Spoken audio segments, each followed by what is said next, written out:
Good morning. Welcome to day 3. Let's make our way to a seated position, nice and slow, as we begin our practice today to prepare our body and mind for the day. So let's take a nice big inhale here, and as you exhale, reach both arms up.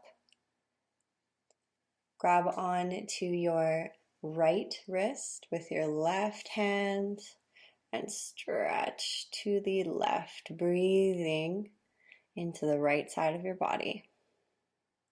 So extending up and over. On your next exhale, slowly release. Give the shoulders a little roll.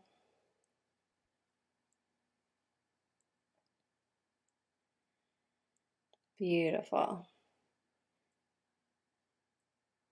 Let's take an inhale here, and as you exhale, bring both arms up, this time grabbing onto the left wrist with the right hand. Extend up and to the side. So we're stretching the left side of our body, breathing into your side ribs.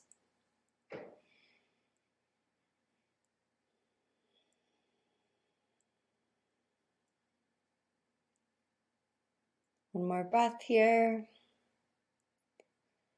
And as you exhale, slowly lowering the arms. Hello, Jax. He makes a couple appearances today. So from here, let's make our way to a cat-cow position, to tabletop. So your shoulders stacked over the wrists, the hips over the knees, and begin your cat-cow at your own pace. Feel free to invite a little movement with the neck. It feels really good on my body when I'm in cat to just gently rock my head from side to side and incorporate a little bit of movement in the neck as well. I find it feels really good and really satisfying. As long as you're moving nice and slow and remembering to breathe, movement is always welcome in yoga. Play around with your body. See if you can find any brand new little nooks and crannies that you've never accessed before, and experience relief and experience new sensations in your body. That's the cool thing about yoga. It's like wringing out a rag. Every once in a while we do a new pose, or we've practiced the same thing for long enough, even just cat-cow, something so basic. It's important to do on a regular basis, because eventually, as your body releases and relaxes and you break up more fascia, you get into deeper tissue, and you'll find that your practice becomes even more satisfying as your body starts to feel better and better, and your mind starts to feel better as well. I love that yoga connects the body and mind and provides wellness for both of those, because they are so intertwined. So let's take a couple more breaths here. And coming back to a neutral tabletop position, we're going to wake up the glutes and the hip flexors with some leg lifts. Also an awesome, easy glute workout. So as you can see, just lifting the knee. You don't have to go higher than hip height. Try not to rotate the hips. I'm definitely doing it a little bit more than I would like, and I'm seeing that now. So that's a good thing about taking a video of yourself practicing yoga, since we're all doing it at home and we're not actually in a class, is you can watch and see what your body's doing and give yourself the necessary adjustments next time you practice. All right, make your way to child's pose. Nice and slow, knees wide, feet together, forehead down. Nice stretch for the arms and shoulders. Breathe normally. I do miss giving in-person and class adjustments, and I cannot wait until that's a part of my life again. But for now, I'm really enjoying this so far, and thank you for being here. I appreciate it. Couple more breaths. And on your next exhale, slowly start to walk your hands back up towards your knees and your hips. Slowly sliding the knees in together. Take a couple breaths here. And let's make our way to the floor. We're going to do a couple things we did yesterday and add a couple new things as well. So, back on the floor, legs up. How much are you loving just laying on the floor? It's one of my favorite things of all time. I love a good floor. My back always feels amazing after. So the legs are up. Let's move the feet and ankles around, drawing circles in both directions. Flex the feet, spread your toes, point the toes away from your body, toward your body, pedal them back and forth. We're just activating the calf muscles, our soleus, our second heart, draining some of the lymphatic tissue, getting some natural lymphatic drainage happening here. Gravity helping us out. It's so good for our blood flow and lymphatic drainage to have our legs up like this. And it really helps to kind of pump the calf muscles by moving the ankles around. It can reduce swelling and puffiness in the feet and ankles. Really good to do after a long day if you are on your feet a lot of the day. And just play around here. So I'm deciding to open up my legs and make a big V here and not taking it past the point of comfort. We don't want any pain here, but we do want our inner thigh muscles to get a little stretch. We want to say, hey, how are ya? Here's a little love for you. Remembering to breathe. Slowly bring the legs in from your V. And let's bring the knees into the chest, pull them in for a hug. And begin to rock from side to side. So this is just like we did yesterday, but we're going to bring it into a stretch, but not quite yet. So just rocking back and forth, making circles again, smaller circles, bigger circles, switching directions. Remembering to breathe, just kind of letting yourself move around in whatever way feels good for you here. Just continue to rock from side to side, whatever feels right, whatever feels nice. If you find that sweet spot, that little spot on the floor that's just applying pressure to an area that you feel needs it, just stay there for a moment. Don't move at all. Send your breath to that spot. Focus on relaxing. And then continue your circles or your swaying from side to side. In yoga, we get to know our body. We get to know our body in a whole new way. One of my favorite things about practicing yoga is that whenever something's going on with my body, I always feel like I know what to do. It's very empowering. Whenever I'm sore somewhere, I turn to yoga or my foam roller or self-massage, but really at the foundation of everything is yoga poses and positions that can provide relief and comfort in your body and mind. It's nice to know what to do when your body needs something from you. It's nice to be familiar with that and to recognize it. So that's one of the greatest gifts that we get from a yoga practice. It's not just for your day.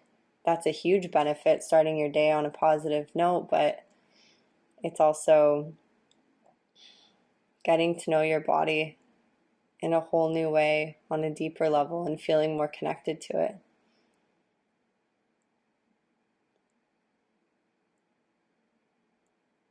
The better we treat our vehicle, our temple, the better it treats us, and the better we feel. Okay, so whenever you're ready, let the knees fall all the way to the right until they land on the floor. If this is much too intense, slowly slide a pillow underneath your bottom knee, and you may want one in between both knees as well, so possibly 2 pillows. So find your sweet spot here. But also don't be afraid of a little bit of a discomfort in this stretch. It may feel like your hip's gonna break, but I promise it's not. A little bit of discomfort is okay, just not pushing it to the point that it feels extremely painful. There is a sweet spot in between there. So placing the right hand on your outer thigh, extend the left arm to the left and turn your head to the left as well. If that's a bit too intense on the neck, you can just keep your head and neck in a neutral position facing the ceiling. Okay, let's take one last breath here. And on your exhale, slowly bring the knees back to the chest. Bring them in for a hug and start to rock from side to side.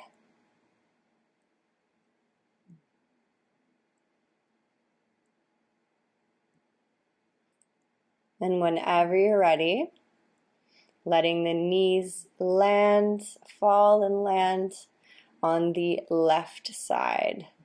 And again, place bolsters where you need them, pillow under knee or in between the knees or both. Extend your right arm out to the side and turn your head to the right.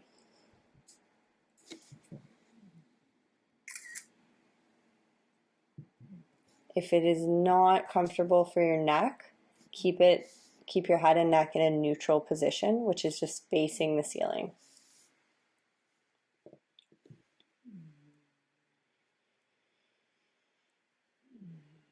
Breathing normally, but fully.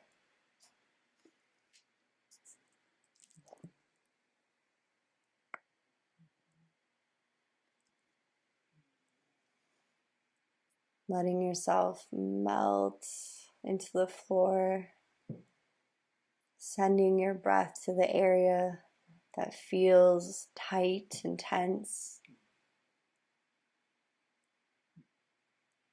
Not pushing it, just seeing if you can consciously relax, even just a little bit more, like a millimeter more.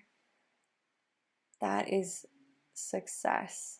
And over time, you notice that it almost seems like all of a sudden, but really it's not. After you've been practicing yoga for a while, it feels like all of a sudden you can do something that you've never been able to do before. All of a sudden your body is comfortable in a position that was always uncomfortable.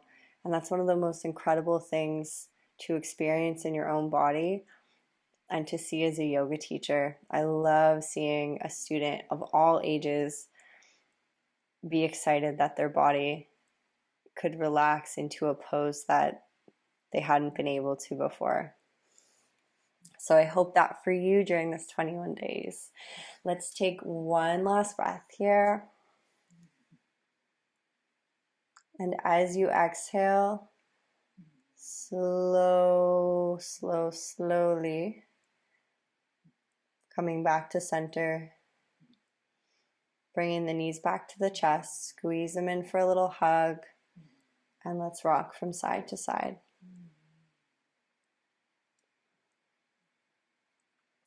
From here, let's transition to happy baby pose. So if you're familiar, head right into it. I love to rock back and forth in happy baby. If you're not, we're keeping the knees bent and keep the knees about hip width apart. Reach up with your hands and grab the outside edges of your feet. If that does not feel accessible to you today, don't worry about it. Place your hand behind your knees. Keeping the legs nice and open is the most important part, with the knees bent as well. So hands either behind the knees or on the outside edges of the feet.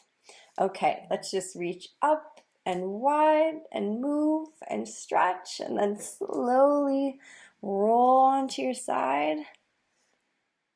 And let's make our way up to a seated position with the legs extended out in front of us. We're preparing for a forward fold, Paschimottanasana.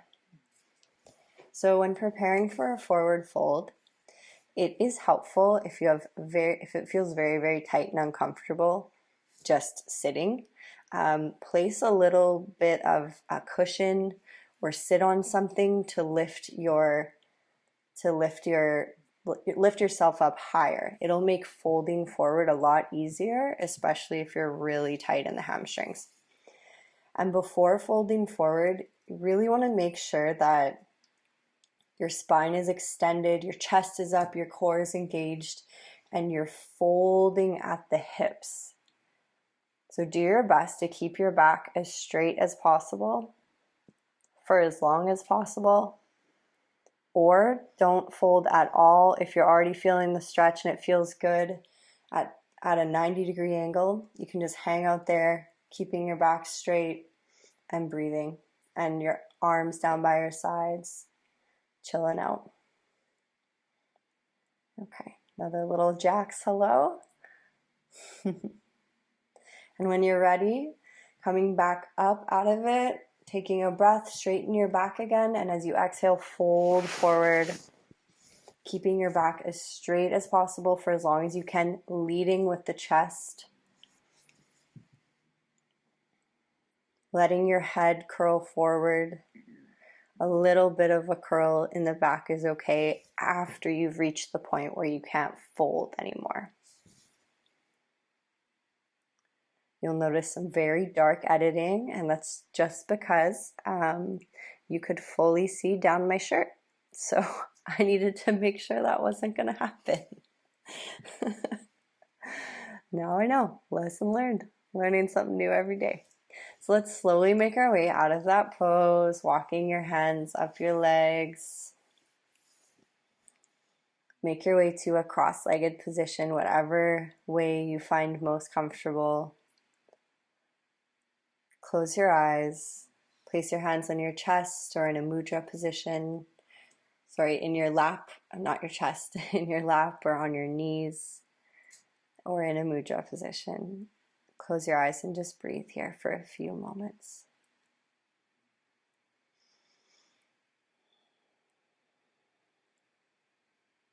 Nice full breaths, just feeling the effects of our short practice today. Feeling gratitude for this time that you just spent with yourself. Such a beautiful gift.